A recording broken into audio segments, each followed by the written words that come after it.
বাঙালির সর্বশ্রেষ্ঠ উৎসব নিঃসন্দেহে দুর্গাপূজা। সারা বছর বাঙালি অপেক্ষা করে থাকে দুর্গাপূজার এই দিনগুলির দিকে।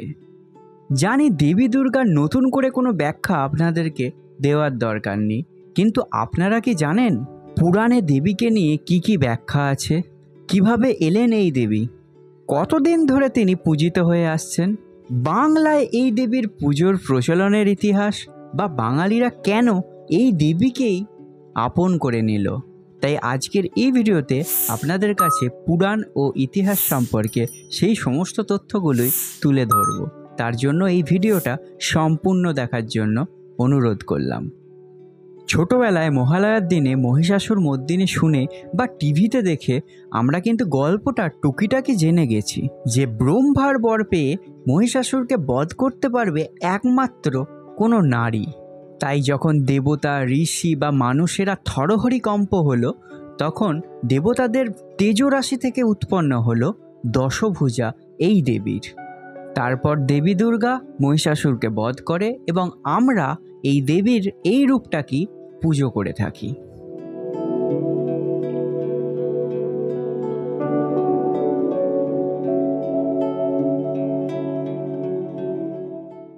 এই যে কাহিনীটা আপনারা জানেন বা আমি আপনাদের বললাম, এই কাহিনীটির প্রথম উল্লেখ পাওয়া গেছে মার্কেন্ডীয় পুরাণে।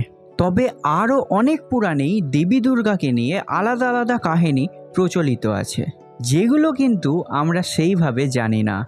এই যেমন ধরুন স্কন্দ পুরাণে আছে যে অতি দুর্গম দুর্গদৈত্যকে বধ করে এই দেবীর নাম হয়েছিল দেবী দুর্গা। অর্থাৎ দুর্গদৈত্যকে বধ করার পরেই দেবী দুর্গার নাম কিন্তু হয়েছিল দুর্গা। তিনি ভক্তকে দুর্গতির হাত থেকে রক্ষা করেন, তাই তিনি দুর্গতি নাশিনী। ব্রহ্ম বৈবর্ত পুরাণেও তিনি কিন্তু দুর্গতি নাশিনী, তবে সেখানে কিন্তু দেবী নারায়ণী। আবার চণ্ডীতে দেবী দুর্গা স্বয়ং বলছেন, দুর্গম নামক ভয়ঙ্কর অসুরকে আমি বধ করে হয়েছি দেবী দুর্গা। দেবী পুরাণের দুর্গাকে ব্যাখ্যা করা হয়েছে দুর্গের অধিষ্ঠাত্রী দেবী দুর্গেশ্বরী রূপে। দেবী দুর্গাকে আমরা অনেকেই উমা নামে চিনি। এই উমা নামটি এসেছে উপনিষদ থেকে।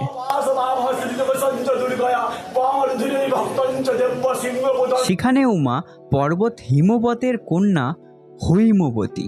পদ্মপুরাণে আবার দেখা যাচ্ছে উমার সাথে মিশে যাচ্ছেন বৈদিক দেবী রাত্রি, যেখানে রাত্রি দেবীর প্রভাবে মেনকার কন্যা উমার গায়ের রং হয়ে যাচ্ছে কালো। অর্থাৎ বিভিন্ন সময় বিভিন্নভাবে এই দেবী দুর্গাকে ব্যাখ্যা করা হয়েছে বিভিন্ন পুরাণে। কিন্তু এই রকম হচ্ছে কেন বলুন তো? আর দেখুন, আমি বেদের কথা কিন্তু একবারও বলিনি, আমি পুরাণের কথাই সেই থেকে বলে যাচ্ছি। অথচ আমাদের এই 4টি বেদ তো পুরাণের থেকেও অনেক প্রাচীন। তবে কি দেবী দুর্গা সেই রকম কোনো সুপ্রাচীন দেবী নন?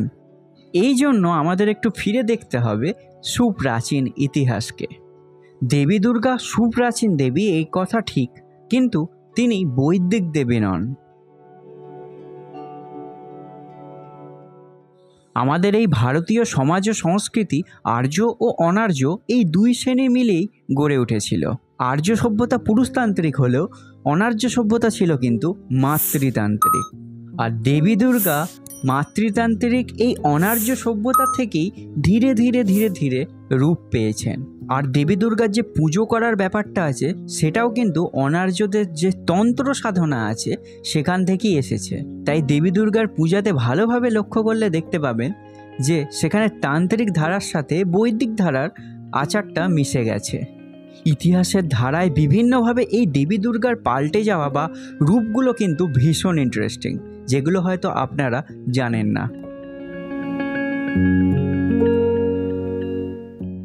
আমাদের দেশের মানুষরা যখন কৃষিকাজই ঠিকভাবে রপ্ত করে উঠতে পারেনি, তখন কিন্তু অরণ্যচারী মানুষেরা এক ধরনের বনদেবীর পুজো করত। এই ক্ষেত্রে পুজো করা হতো শেওড়া গাছকে। এখনও দেখবেন গ্রামেগঞ্জে কোথাও কোথাও পৌষ সংক্রান্তির দিনে অথবা বৈশাখ মাসে বন দুর্গার পুজো করা হয়। তারপর মানুষ যখন ধীরে ধীরে সভ্য হয়ে উঠল বা কৃষিকাজ শিখল, তখন তারা এক ধরনের দেবীর পুজো করতে লাগলো, যাকে বলা হচ্ছে শস্যের দেবী। এই দেবীর নাম হলো শাকম্ভরী। আর দেবী দুর্গার আর একটা নাম হিসাবেও এই শাকম্ভরী নামটা আমরা শুনে থাকি।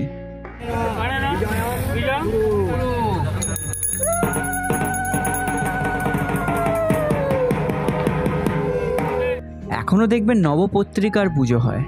আচ্ছা, নবপত্রিকা মানে হলো আমরা যেটাকে কলাবউ স্নান বলি। এই নবপত্রিকা হলো দুর্গাপূজার একটা অবিচ্ছেদ্য অঙ্গ। নবপত্রিকা কি?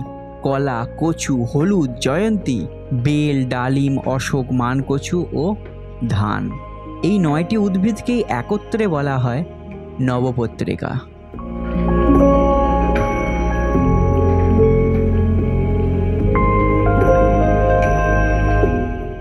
আর এই নবপত্রিকায় কালক্রমে হয়ে উঠেছে নবদুর্গা। আর এর মধ্যেই লুকিয়ে আছে আদিম কৃষিপ্রধান সভ্যতার একটা অখণ্ড ইতিহাস। অথচ দেখুন আমরা কতজনাই বা এইসব ইতিহাস সম্পর্কে জানি। সিন্ধু সভ্যতাতেও এক ধরনের দেবীর নিদর্শন কিন্তু পাওয়া যায়। এখন দেখবেন দুর্গাপূজার একটা বিশিষ্ট অঙ্গ হলো কুমারী পূজা। এখন এই পূজাকে যেই চোখেই দেখা হোক না কেন, প্রাচীনকালে কিন্তু এটি ছিল উর্বরতার একটা কৃষিভিত্তিক প্রতীক। আর এই দেবী দুর্গার সাথে যারা আসেন, মানে তার বাহনেরা, যার মধ্যে পড়ে ইঁদুর, সাপ, তারপর সিংহ, হাঁস, ময়ূর, পেঁচা, সেগুলোও কিন্তু প্রাচীন অনার্য গোষ্ঠীর টোটেম। আর একটা মজার গল্প বলি আপনাদের।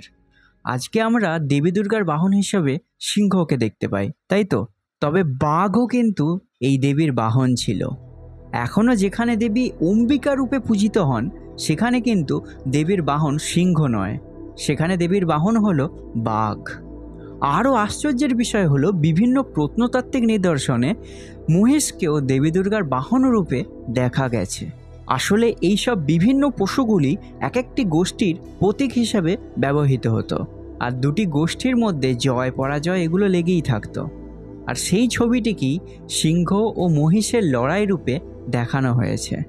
কত দিন ধরে কত ইতিহাসের মধ্যে দিয়ে আমাদের এই দেবী দুর্গা রূপ পেয়েছেন, সেই গল্পগুলো আমরা না জানলে বা আমরা না বললে তাহলে পরের প্রজন্ম কিভাবে জানবে? তাই এই ভিডিওটা লাইক এবং শেয়ার অবশ্যই করবেন।